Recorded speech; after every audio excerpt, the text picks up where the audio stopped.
Saudara, pada waktu kita tidak bisa melihat apa yang baik dalam hidup kita. Saudara, kita tidak bisa melihat betapa berharganya setiap yang Tuhan taruh dalam hidup kita. Saudara, itu adalah keserakahan. Bukan berarti saudara tidak maju. Tetapi saudara, di tanganmu ini tidak dikembangkan. Tapi sibuk melihat ke langit, istilahnya. Yang berbahagia ialah mereka yang mendengarkan firman Allah dan yang memeliharanya. Waspada dengan yang kecil. Namanya apa? Keserakahan. Saudara, ini hal kecil. Enggak kayak dosa berzina. Gawatnya kalau dosa berzina itu kelihatan gampang bertobat, saudara. Tapi keserakahan, saudara, itu ada di setiap manusia. Dan seringkali kita tidak pernah bertobat. Padahal keserakahan itu dikatakan mereka orang yang terkutuk. Saudara, mari kita lihat selanjutnya. Saudara, di dalam 2 Petrus 2 ayat 17 dikatakan, saudara ya, guru-guru palsu itu adalah seperti mata air yang kering, seperti kabut yang dihalau bagi mereka yang tersedia tempat dalam kegelapan yang paling dahsyat. Tapi saya mau bicara tentang mata air yang kering. Ini dosa kedua, saudara ya, yang seringkali tidak kita sadari. Saudara, ada banyak orang dan Alkitab berkata, kalau engkau ada di dalam hadirat Tuhan, engkau kenal Roh Kudus secara pribadi, maka sebenarnya dari dalam hatimu akan mengalir aliran-aliran air hidup. Saudara, jadi dari dalam ini ngalir terus.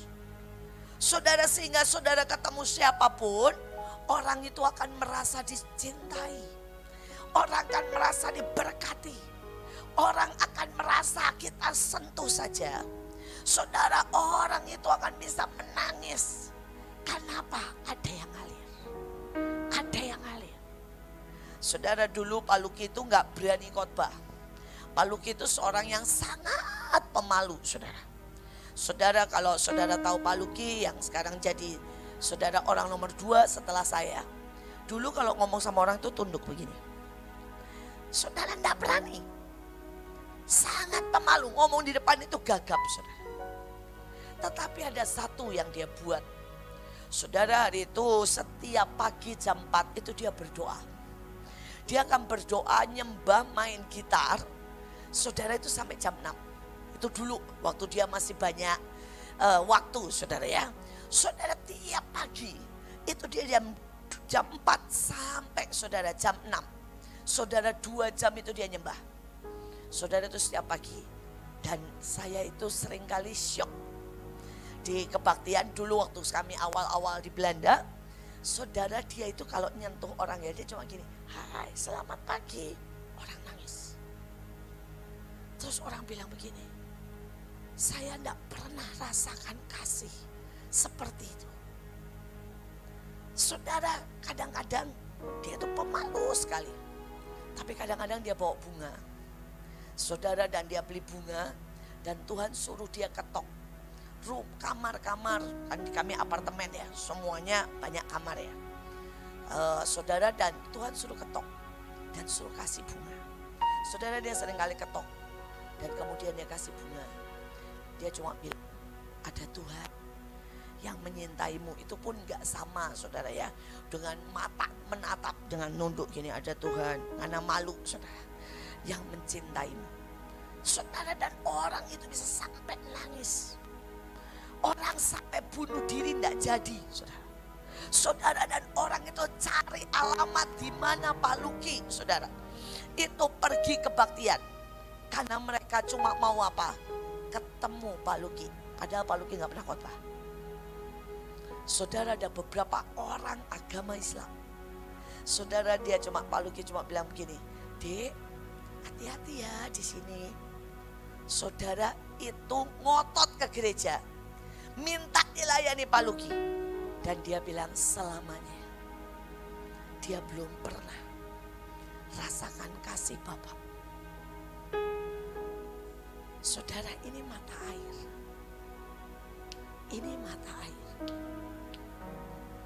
Tapi kemudian saudara, pada waktu dia mulai khotbah setiap hari, saudara, kemudian pada waktu saudara ya, dia terus saudara dengan semua tanggung jawab. Saudara, tanggung jawab beliau itu semuanya ya. Saudara, hampir dibilang seluruh Mahanaim, urusan pernik-pernik detail urusan beliau. Saudara, saya ini cuma urusan visi, saudara ya. Jadi kerjaan beliau jauh lebih banyak dari saya. Saudara, saya cuma urusan gaspol, tapi urusan pernik-pernik setiap hari yang kecil semua tugas beliau. Saudara, tiba-tiba tanpa banyak orang sadari, dia tidak pernah menyentuh orang secara khusus lagi. Dan mata air menjadi semakin kecil. Saudara, kenapa dibagi dengan banyak orang? Saya tahu dia tidak kering total karena banyak. Saudara, orang masih sangat diberkati. Tapi saya juga tahu pada waktu lahannya makin besar, kalau kita punya mata air ini gak makin banyak, maka setiap orang dapatnya makin dikit, betul kan? Tetapi dalam hidup ini ada banyak orang yang tanpa sadar benar-benar kering. Karena itulah ada hamba-hamba Tuhan yang jatuh.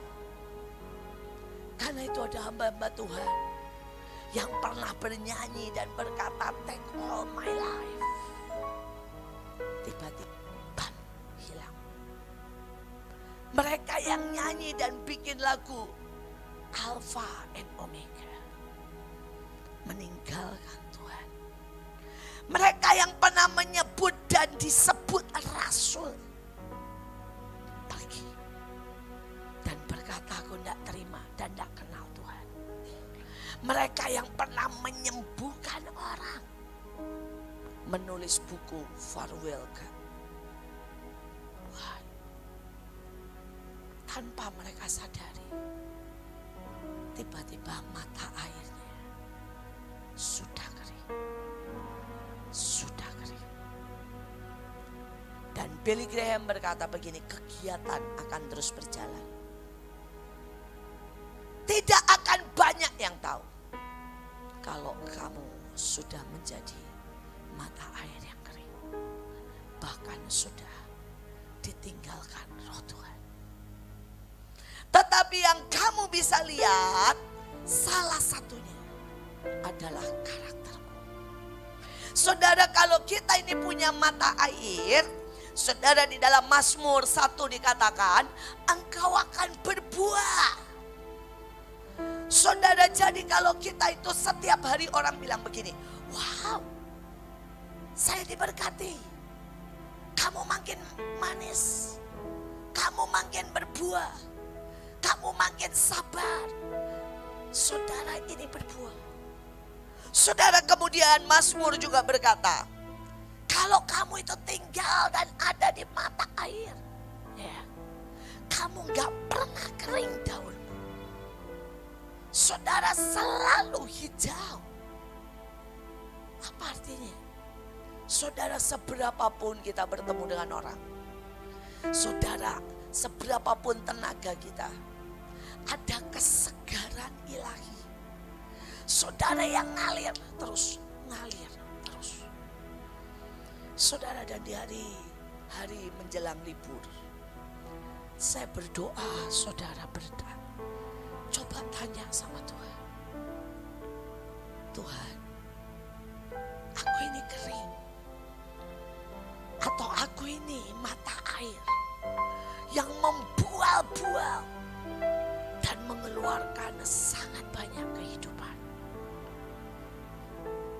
Saya keliling ke persekutuan-persekutuan dan sebenarnya dengan sangat mudah saya tahu di mana persekutuan yang kering, di mana persekutuan yang hidup, sangat kelihatan. Tapi yang menyedihkan, mereka yang tinggal di dalam persekutuan yang kering, mereka tidak tahu. Itu yang menyedihkan. Saya akhir-akhir ini berdoa dan teriak bilang begini sama Tuhan, Tuhan, Jangan sampai anak-anakku ini tidak bisa membedakan antara musik dengan hadirat Tuhan. Hadirat Tuhan itu bukan musik, saudara. Banyak orang itu, dia bahkan tidak bisa bedain hadirat Tuhan dengan musik. Kalau musiknya bagus dan enak, ya, saudara pasang lagu deh, apa aja deh, lagunya enak. Saudara santai. Itu kan bukan hadirat Tuhan. Tapi banyak orang tidak bisa bedakan. Saudara, begitu musiknya enak, suasananya enak, mereka berpikir itu hadirat Tuhan. Saudara, ada banyak orang dan itu menyedihkan saya kalau saudara tidak bisa membedakan antara motivator dengan pewahyuan. Saudara motivator, saudara akan dengar kata-kata bagus, khotbah bagus, yang hatimu bisa berkata, wow, mantap ini. Saya dengar seorang motivator yang berkata, wah, buat saya keren sih, buat saya keren. Saudara, dia ngomong begini, ya, kamu bisa terus ada di titik di mana kamu hidup. Jadi lahir hidup cuma di titik itu sebenarnya. Atau kamu bisa terbang tinggi. Ya. Tergantung seberapa impianmu. Seberapa kerja kerasmu. Seberapa ya tekadmu. Saudara, itu benar-benar 100% benar. Tapi itu bukan pewahyuan. Itu motivator. Dan kalau saudara bilang, terus pewahyuan itu apa? Kalau masih ada firman yang menusuk hatimu dan membuat engkau menangis, membuat engkau really berubah total, itu pewahyuan. Dan kalau itu sudah tidak pernah engkau alami, berarti engkau sudah jauh dari air itu. Kapan terakhir saudara terasa ada satu pedang yang tajam jeli, memotong ego, memotong kemarahan, memotong semua yang bukan dari Tuhan, membuat kau meraung dan bertobat? Kapan juga hadirat Tuhan, bukan musik, membuat engkau bertemu dengan Tuhan. Sampai saudara berkata, no one else. Tuhan, Tuhan. Saudara, biar hari ini kita cek and recheck. Apalagi kalau saudara seperti anak-anak STT. Saudara, engkau 7 hari loh dalam seminggu. Saudara dengar firman. Loh, Alkitab berkata loh, orang kenyang menginjak-injak apa? Madu. Madu itu bagus gak? Bagus. Sehat. Tapi begitu saudara kenyang, saudara akan menginjak-injak madu. Semua firman, semua pengajaran gak akan bisa saudara masuk. Itu cuma jadi beban meletihkan. Bahkan untuk saudara gak ngantuk mungkin butuh kopi. Ya, bergelas-gelas. Bukan berarti itu jelek, enggak, itu madu. Tapi Alkitab berkata orang kenyang menginjak-injak madu. Tapi ayatnya berkata mereka yang punya lapar dan haus akan firman Tuhan, merekalah yang empunya kerajaan surga. Saudara, dan ini menjadi pertanyaan kita yang di Jakarta, yang setiap hari pelayanan. Kapan terakhir kita lapar? Kapan terakhir?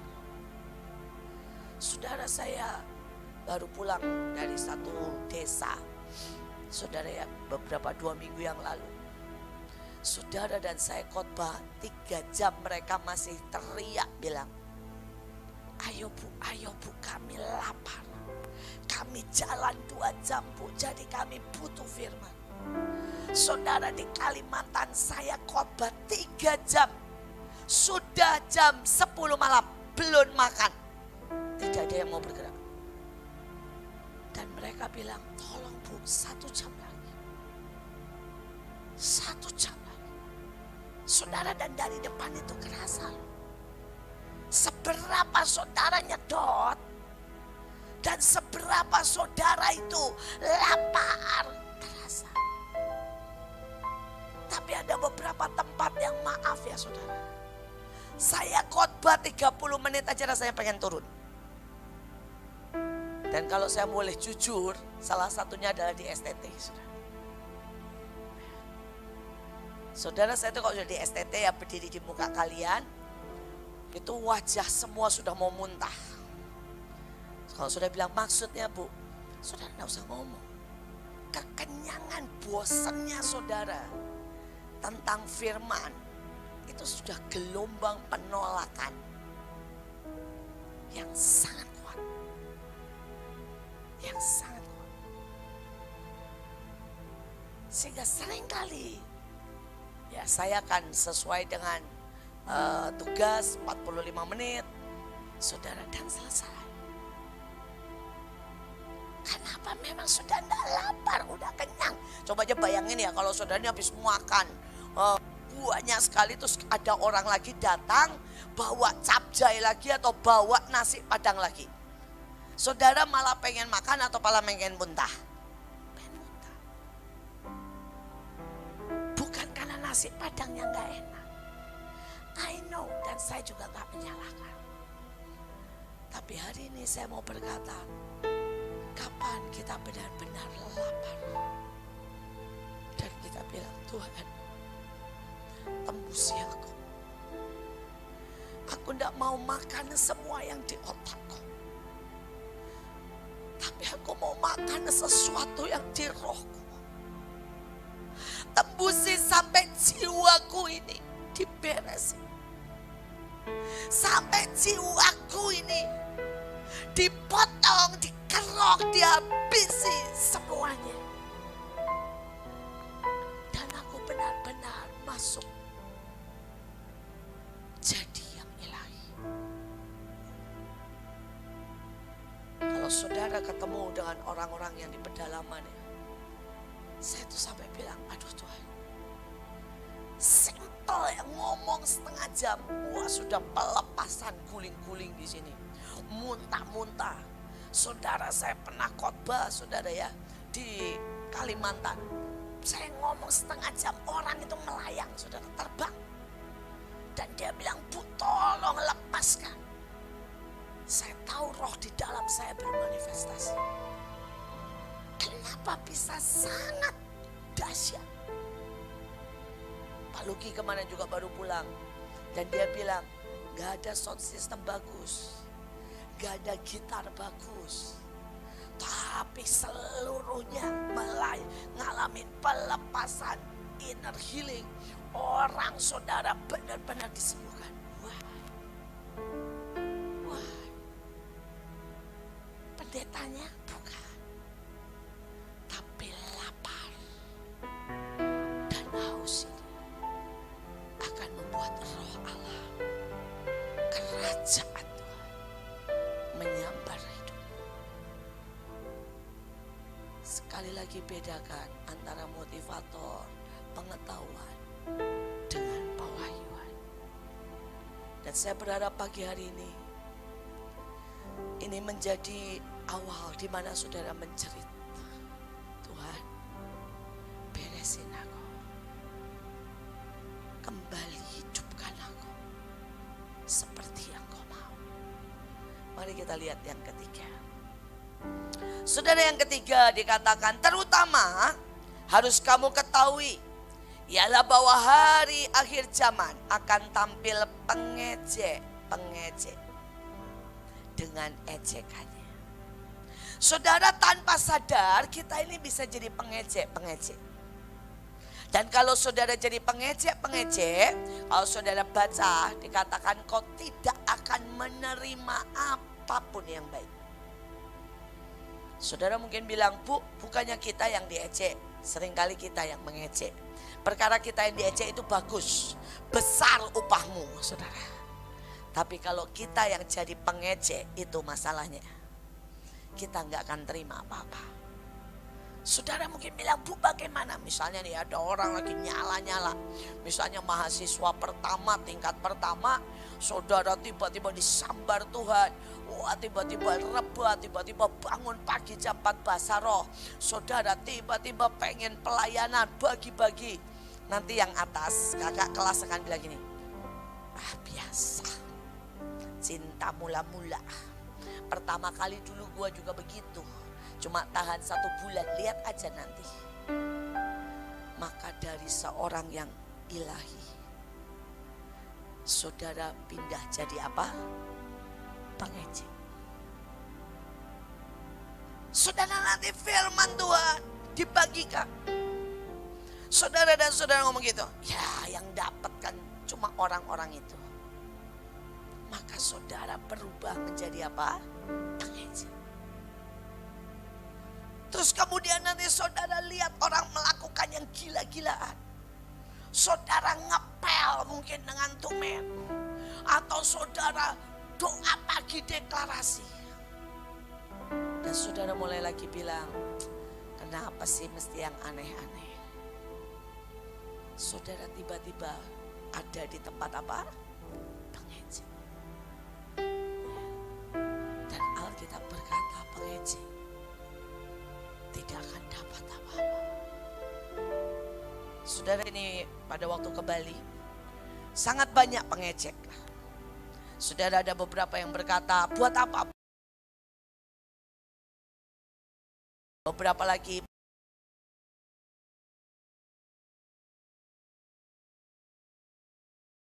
saya toh nggak di sekali. Saudara, dia ini, ibu ini cuma punya warung kecil, ya, warung kecil, saudara, di depan rumahnya. Saudara, dan ibu ini tidak pernah ada yang minta. Tetapi saudara, dia bilang begini sama saya. Setiap kali kan Ibu Iren ngumumin, ya, kita semua ngumumin bahwa yang mau ke Bali setidaknya atau mau isi cawan setidaknya Selasa dan Jumat, ya, hadir di Maligai. Saudara, ibu ini dari awal hadir. Dan ibu ini ngomong begini, rumahnya itu nggak di Bekasi loh, saudara. Rumahnya itu antara Jakarta dan Bekasi, di daerah Harapan Indah sana. Saudara, pagi gitu hadir pertama kali nih. Saya ngomong begini, Bu, ibu mau ke Bali? Dia bilang begini, kemungkinan enggak, Bu. Justru karena kemungkinan saya enggak, karena saya enggak punya uang, Bu, saya akan isi cawan benar-benar. Saya mau ikut andil. Kemungkinan enggak. Dia bilang saya enggak ada uang. Saudara, dan ibu ini adalah salah satu yang tidak pernah bolong. Saudara, pada waktu coach bilang semua yang ke Bali puasa 7 hari. Saudara, dan kita coach bilang puasa Mahanaim saja. Saudara, saya ketemu ibu ini kebetulan jam makan siang dan saya bilang, Bu, kok enggak makan? Saudara, jadi di kantin waktu itu ada acara apa ya, pelatihan atau apa, saya nggak tahu lah. Saudara, yang lain makan, ibu ini baca firman di kantin. Teman-temannya kiri kanan semua makan. Saudara, dia baca. Saudara, dan saya bilang sama ibu ini, Bu, kok enggak makan? Dia bilang begini, Bu, kalau saya puasa Mahanaim itu nggak kerasa buat saya. Saya biasa banget, Bu, nggak makan sampai jam 12. Jadi saya harus puasa Ester atau minimal puasa 24 jam baru kerasa. Terus saya tanya, jadi ibu puasanya apa? Dia bilang, saya puasa 24 jam, cuma makan 1 kali setiap sore. 1 gelas minum apa adanya, dan dia makan 1 kali setengah jam, Setelah itu saya sambung lagi. Saya sampai, kita yang mau pergi ke Bali enggak? Terus saya bilang, aduh Bu, Ibu hebat banget. Saya yang mau ke Bali aja gak bayar begitu. Dia bilang apa? Justru karena saya gak bisa ke Bali, saya harus bayar ekstra. Saudara, ini orang bukan pengejek, saudara bisa mengerti. Tapi ada banyak pengejek yang bilang, alah apaan sih, puasa lagi. Saudara, hanya saudara nyebut puasa lagi, itu sudah pengejek. Memangnya mesti isi cawan lagi, itu aja udah pengejek. Dan yang pengejek tidak terima apa-apa. Saudara, dan yang ajaib dari ibu ini, saudara akhirnya karena lebaran mungkin ya, saudara saya juga, tapi pasti karena berkat Tuhan. Saudara, dia omsetnya naik, toko di tempat dia itu naik. Sampai dia bisa punya uang, saudara, 3 juta. Dan 3 juta itu dia bilang, Bu, sepakat ya dengan saya, dapat tiket ke Bali. Saya bilang, sepakat Bu, dapat tiket ke Bali. Saudara, maka singkat cerita dia berangkatlah ke Bali. Saudara, dan dia tidak cuma berangkat ke Bali, dia bawa sampai 100 kilo. Saya nggak tahu tuh bawanya gimana. Saudara ya, 20 kilo dimasukin, yang lain dia tenteng dengan susah payah. Saudara, semua barang di kiosnya itu dia coba bawa. Jadi dia bawa permen, dia bawa mie instan, dia bawa saudara kopi saset. Pokoknya apa aja lah barang yang masih ada di kiosnya, dia coba bawa dan dia bagi-bagi di Bali. Saudara, singkat cerita, saudara dia pulang dari Bali ketemu saya, dia bahagia banget. Dia pergi juga ketemu saya, dia bahagia banget. Dia teriak-teriak begini, peneguhan sama Ibu Panglima, 1 pesawat. Ya. Saudara, buat dia apapun wow. Buat pengejek apapun nothing. Saudara bisa ngerti? Saudara, buat dia cuma ketemu saya. Saudara ya, cuma ketemu saya di airport gini. Bu, Ibu naik apa? Saya naik batik. Wah, sama Bu, jamnya jam 4 pagi itu kami. Ya, jam 4 pagi. Saudara, dia langsung gini, yes. Peneguhan. Itu pasti kalau ada pengejek gini. Apaan sih peneguhan? Cuma sepesawat. Saudara, dan begitu masuk saudara, dia ngomong lagi sama saya, WA Mas Yan, Bu, peneguhan. Saya bilang apa? Dia bilang, Ibu dengar gak tadi? Ya, mereka bilang diumumin gitu ya. Saudara, pas kebetulan pada waktu itu mungkin karena dekat lebaran, kita akan berangkat ke Bali dan kemudian dibilang Bali terbuka bla bla bla. Pokoknya ngomong begitulah saudara ya, yang bagus-bagus lah tentang Bali. Saudara, dan saya nggak juga terlalu mention atau perhatian, tetapi dia sangat memperhatikan. Ya, singkat cerita dia pulang bareng lagi sama saya. Wah, dia bahagia banget. Saudara ya, padahal cuma ketemu di airport. Saudara, dan kemudian singkat cerita, hari kemarin dia kesaksian. Saudara, mungkin dia nabur.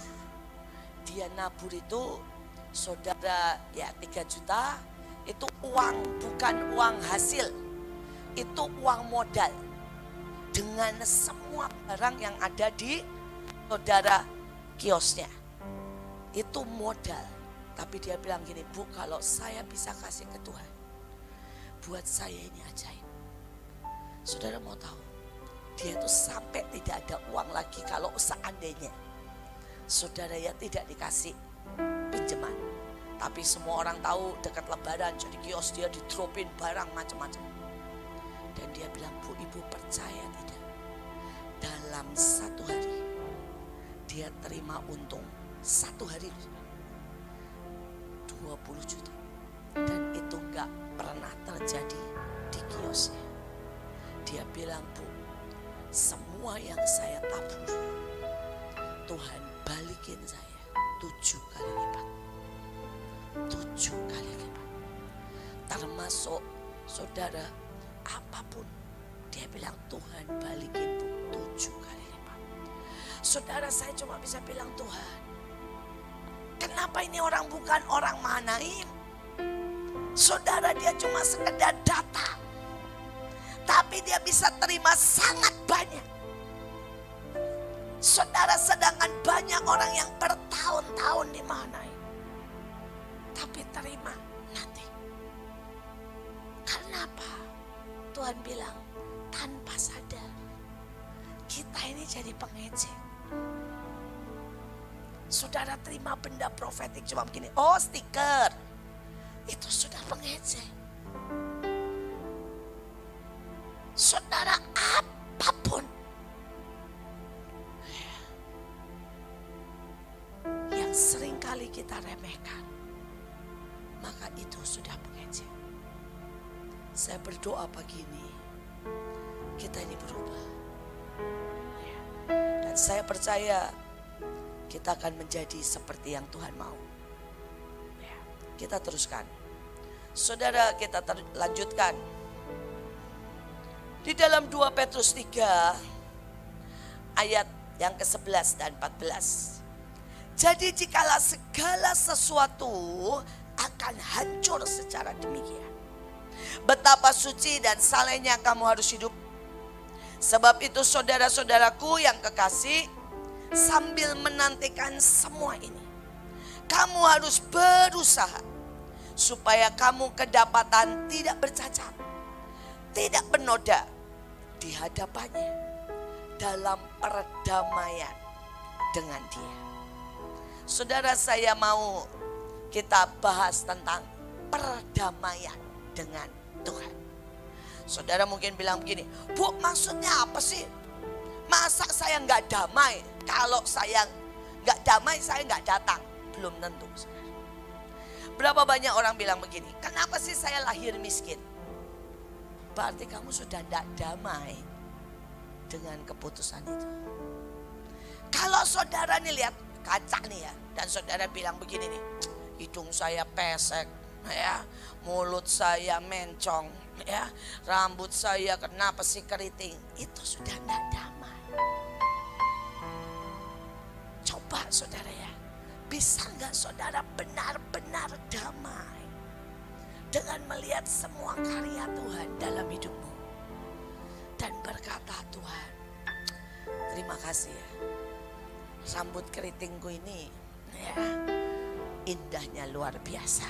Ya. Ini tanda Pangeran Timur. Saudara ya, kalau buat Samuel ya, Pangeran Timur yang sangat menawan. Saudara bisa nggak berdamai untuk semuanya? Ini ada satu anak, saudara, dia itu mukanya bintik-bintik. Ini kejadian sungguh dan ditulis, saudara ya. Saya dengar kesaksiannya lucu, tapi buat saya selalu membuat saya berkata, kalau kamu berdamai beda. Saudara, dia mukanya titik-titik, terus kemudian rambutnya keriting, hitam, saudara.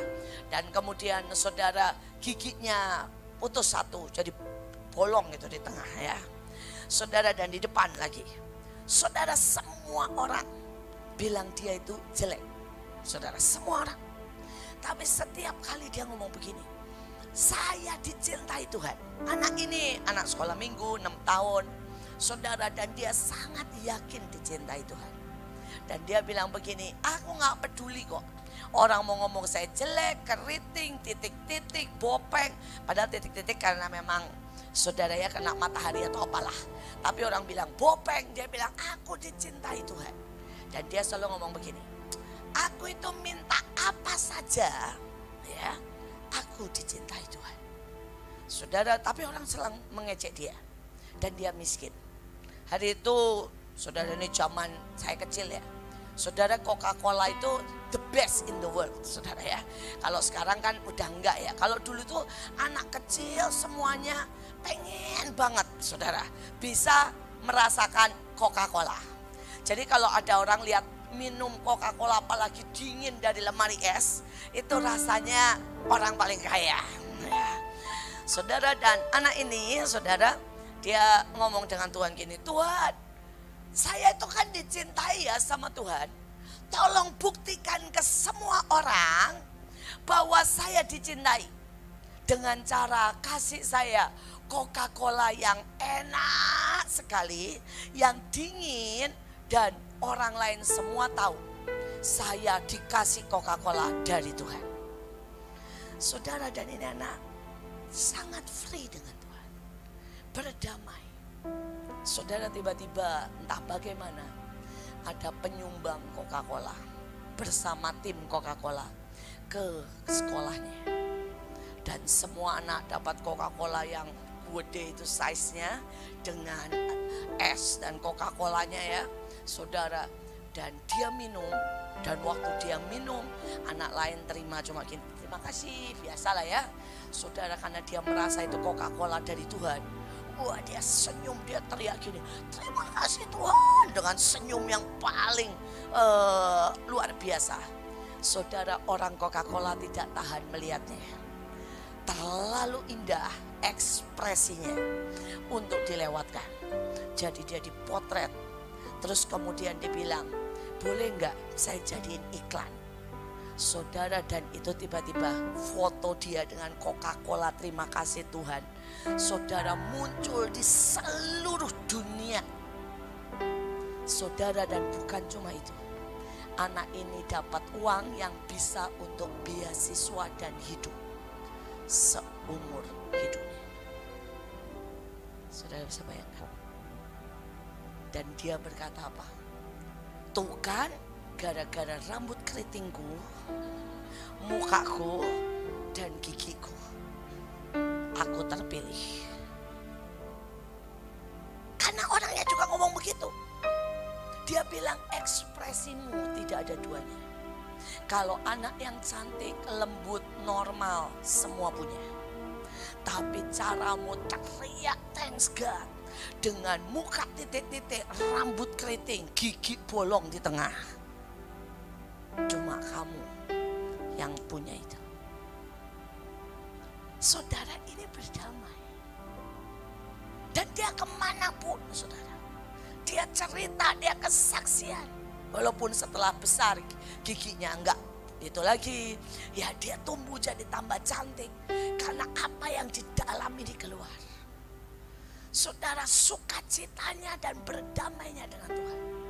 Dan setiap kali ada orang yang berkata, hei Bopeng, dia bilang ini, karena itu gue lebih kaya dari elu. Karena Bopengku ini loh ya, saya jadi lebih kaya. Karena dia tiba-tiba dapat beasiswa dan dapat duit. Walaupun gak dikasih langsung ya, jadi setiap bulan dikasih duit sampai lulus. Karena biaya reklame itu kan mahal. Sedangkan ini anak free kan, cuma tinggal moto gitu dan semua orang suka. Ekspresinya gak bisa digantikan dengan siapapun. Terlalu polos, terlalu hidup, terlalu alami, sejati. Nah, tapi banyak orang memang gak pernah keluar sukacitanya. Karena gak pernah berdamai. Saudara, mereka mengalami sangat banyak. Saya punya teman seorang ibu. Dari seorang pelayan Tuhan yang keren banget. Dia punya anak dan anaknya meninggal. Saya ketemu lagi beberapa waktu yang lalu, kurus kering, sudah kayak mau mati. Tidak pernah lagi mau kebaktian. Dan dia bilang, kenapa Tuhan biarkan itu terjadi? Ini gak pernah berdamai. Saya tidak tahu ada apa dalam hati kita yang kita tidak puas dengan Tuhan. Tapi coba bersyukur. Coba bilang begini sama Tuhan, Tuhan, setiap peristiwa dalam hidupku dan setiap keadaan dalam hidupku, Engkau punya rencana. Tolong buat aku melihat rencanamu. Saya bersyukur karena anak saya meninggal. Dan sampai hari ini saya bisa menolong ribuan orang yang anaknya meninggal. Saya bersyukur. Saya sungguh-sungguh bersyukur karena saya pernah miskin, tinggal di pinggir sungai dengan saudara ya bambu, saudara, rumah bambu gedek kalau istilah orang Jawa. Karena itu membuat saya sampai hari ini tahu rasanya jadi orang miskin. Kalau saya nggak pernah lewat itu, saya nggak pernah tahu rasanya jadi orang miskin. Saya bersyukur sangat kalau saya pernah dilecehkan. Itu membuat saya bisa belajar tentang mengampuni. Itu membuat saya bisa belajar sangat mengerti bahwa kasih Tuhan itu sebesar dan saudara tidak bisa dibendung. Bahkan dengan orang yang paling bodoh jahat, Tuhan gak lihat sebagai sesuatu yang menjijikkan. Saudara, hari itu pada waktu orang ini melecehkan saya, saudara, Tuhan bilang, nak, kamu gak pernah mengerti tentang kasihku. Dan kamu gak akan tahu tentang kasihku kalau kamu gak bisa menjadi saluranku untuk mengampuni dia. Saudara, dan pada waktu saya mengampuni, tiba-tiba saya gak melihat dia sebagai pemerkosa. Saya melihat sebagai orang yang sangat lapar akan cinta. Sangat lapar akan yang namanya sentuhan. Dan hari itu saya malah berkata, Tuhan, sampai hari ini saya tahu ada jutaan orang yang sangat lapar akan cinta, akan sentuhan. Jadi saya selalu berkata, Tuhan, sebelum mereka jadi pemerkosa, sebelum mereka jadi bajingan, biarkan aku menyentuh mereka supaya mereka disembuhkan dan diselamatkan. Saudara, Tuhan gak pernah ngelihat orang-orang itu sebagai penjahat, tapi Tuhan melihat orang-orang itu sebagai orang yang sangat butuh.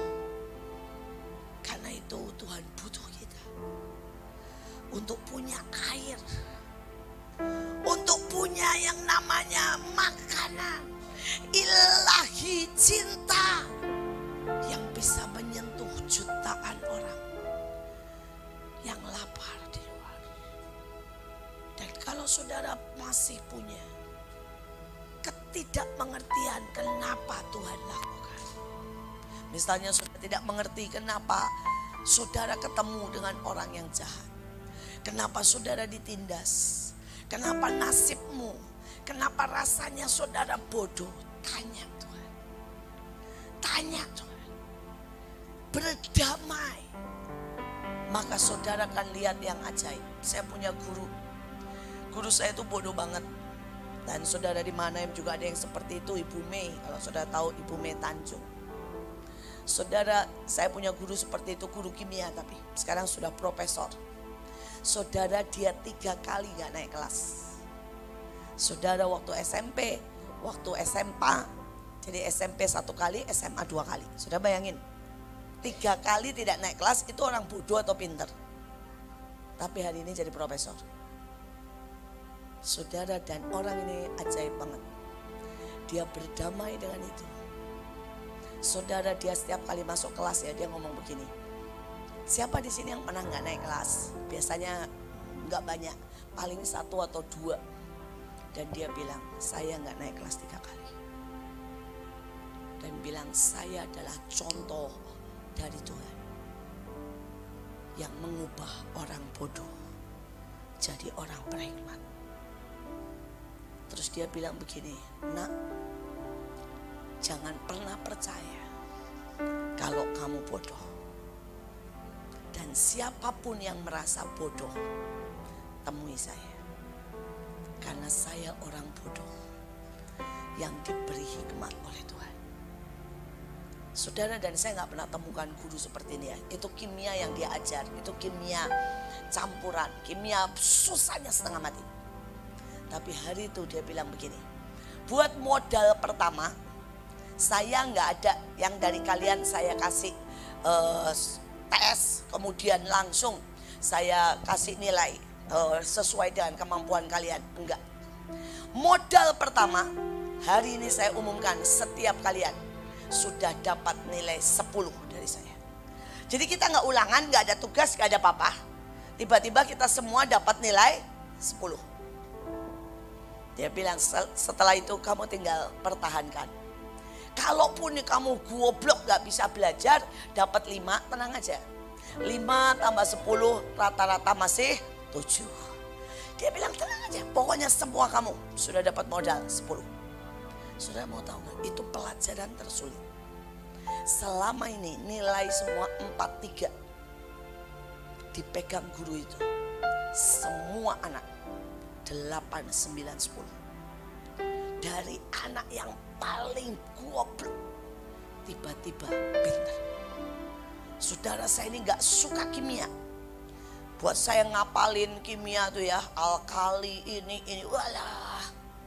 Saya mendadak saudara, 9 plus hampir 10 nilai saya. Saudara, guru ini menawan seluruh murid. Karena apa? Dia tahu artinya bodoh. Dia gak pernah maki satu anak pun. Dia gak pernah bilang itu pertanyaan bodoh. Dia mau ngulang 10 kali. Jadi misalnya ini ya, anak diterangin dan dia gak ngerti.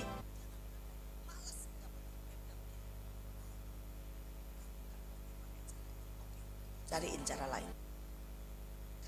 Terangin pakai cara lain, tetap gak mudeng. Dia bilang gini, oke, kita ke rumah. Saya akan buat cara sampai kamu mengerti. Saudara, bisakah kita ini ngerti? Apapun yang Tuhan biarkan dalam hidup kita, sebenarnya Tuhan punya rencana indah. Tapi apakah kita mau berdamai dengan itu? 2 Tesalonika pasal 2. Kedurhakaan sebelum kedatangan Tuhan. Tentang kedatangan Tuhan kita, Yesus Kristus, dan terhimpunnya kita dengan Dia, kami minta kepadamu, saudara-saudara, supaya kamu jangan lekas bingung dan gelisah, baik oleh ilham roh, maupun oleh pemberitaan atau surat yang dikatakan dari kami, seolah-olah hari Tuhan telah tiba. Janganlah kamu memberi dirimu disesatkan orang dengan cara yang bagaimanapun juga, sebab sebelum hari itu, haruslah datang dahulu murtad, dan haruslah dinyatakan dahulu manusia durhaka yang harus binasa, yaitu lawan yang meninggikan diri di atas segala yang disebut atau yang disembah sebagai Allah. Bahkan ia duduk di bait Allah dan mau menyatakan diri sebagai Allah. Tidakkah kamu ingat bahwa hal itu telah kerap kali kukatakan kepadamu ketika aku masih bersama-sama dengan kamu? Dan sekarang kamu tahu apa yang menahan dia, sehingga ia baru akan menyatakan diri pada waktu yang telah ditentukan baginya. Karena secara rahasia, kedurhakaan telah mulai bekerja, tetapi sekarang masih ada yang menahan. Kalau yang menahannya itu telah disingkirkan, pada waktu itulah si pendurhaka baru akan menyatakan dirinya, tetapi Tuhan Yesus akan membunuhnya dengan nafas mulutnya dan akan memusnahkannya kalau ia datang kembali. Kedatangan si pendurhaka itu adalah pekerjaan iblis dan akan disertai rupa-rupa perbuatan ajaib, tanda-tanda dan mujizat-mujizat palsu dengan rupa-rupa tipu daya jahat terhadap orang-orang yang harus binasa karena mereka tidak menerima dan mengasihi kebenaran yang dapat menyelamatkan mereka. Dan itulah sebabnya Allah mendatangkan kesesatan atas mereka yang menyebabkan mereka percaya akan dusta, supaya dihukum semua orang yang tidak percaya akan kebenaran dan yang suka kejahatan. Dipilih untuk diselamatkan. Akan tetapi kami harus selalu mengucap syukur kepada Allah karena kamu, saudara-saudara yang dikasihi Tuhan, sebab Allah dari mulanya telah memilih kamu untuk diselamatkan dalam roh yang menguduskan kamu dan dalam kebenaran yang kamu percayai. Untuk itulah Ia telah memanggil kamu oleh Injil yang kami beritakan, sehingga kamu boleh memperoleh kemuliaan Yesus Kristus, Tuhan kita. Sebab itu, berdirilah teguh dan berpeganglah pada ajaran-ajaran yang kamu terima dari kami, baik secara lisan maupun secara tertulis.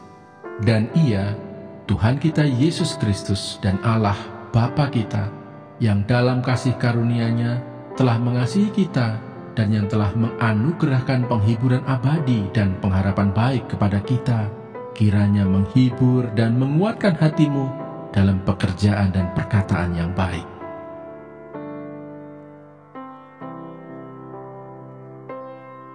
Dua Tesalonika pasal 3. Berdoa dan bekerja. Selanjutnya, saudara-saudara, berdoalah untuk kami, supaya firman Tuhan beroleh kemajuan dan dimuliakan, sama seperti yang telah terjadi di antara kamu, dan supaya kami terlepas dari para pengacau dan orang-orang jahat, sebab bukan semua orang beroleh iman. Tetapi Tuhan adalah setia. Ia akan menguatkan hatimu dan memelihara kamu terhadap yang jahat. Dan kami percaya dalam Tuhan, bahwa apa yang kami pesankan kepadamu, kamu lakukan dan akan kamu lakukan. Kiranya Tuhan tetap menunjukkan hatimu kepada kasih Allah dan kepada ketabahan Kristus. Tetapi kami berpesan kepadamu, saudara-saudara, dalam nama Tuhan Yesus Kristus, supaya kamu menjauhkan diri dari setiap saudara yang tidak melakukan pekerjaannya dan yang tidak menurut ajaran yang telah kamu terima dari kami. Sebab kamu sendiri tahu bagaimana kamu harus mengikuti teladan kami, karena kami tidak lalai bekerja di antara kamu dan tidak makan roti orang dengan percuma, tetapi kami berusaha dan berjerih payah siang malam, supaya jangan menjadi beban bagi siapapun di antara kamu. Bukan karena kami tidak berhak untuk itu, melainkan karena kami mau menjadikan diri kami teladan bagi kamu, supaya kamu ikuti. Sebab juga waktu kami berada di antara kamu, kami memberi peringatan ini kepada kamu: jika seorang tidak mau bekerja, janganlah ia makan. Kami katakan ini karena kami dengar bahwa ada orang yang tidak tertib hidupnya dan tidak bekerja, melainkan sibuk dengan hal-hal yang tidak berguna. Orang-orang yang demikian kami peringati dan nasihati dalam Tuhan Yesus Kristus, supaya mereka tetap tenang melakukan pekerjaannya, dan dengan demikian makan makanannya sendiri. Dan kamu, saudara-saudara, janganlah jemu-jemu berbuat apa yang baik. Jika ada orang yang tidak mau mendengarkan apa yang kami katakan dalam surat ini, tandailah dia, dan jangan bergaul dengan dia, supaya ia menjadi malu. Tetapi janganlah anggap dia sebagai musuh, tetapi tegurlah dia sebagai seorang saudara. Salam. Dan ia, Tuhan damai sejahtera, kiranya mengaruniakan damai sejahteranya terus-menerus dalam segala hal kepada kamu. Tuhan menyertai kamu sekalian. Salam daripadaku, Paulus. Salam ini kutulis dengan tanganku sendiri. Inilah tanda dalam setiap surat. Beginilah tulisanku. Kasih karunia Yesus Kristus Tuhan kita menyertai kamu sekalian. Yang berbahagia ialah mereka yang mendengarkan firman Allah dan yang memeliharanya.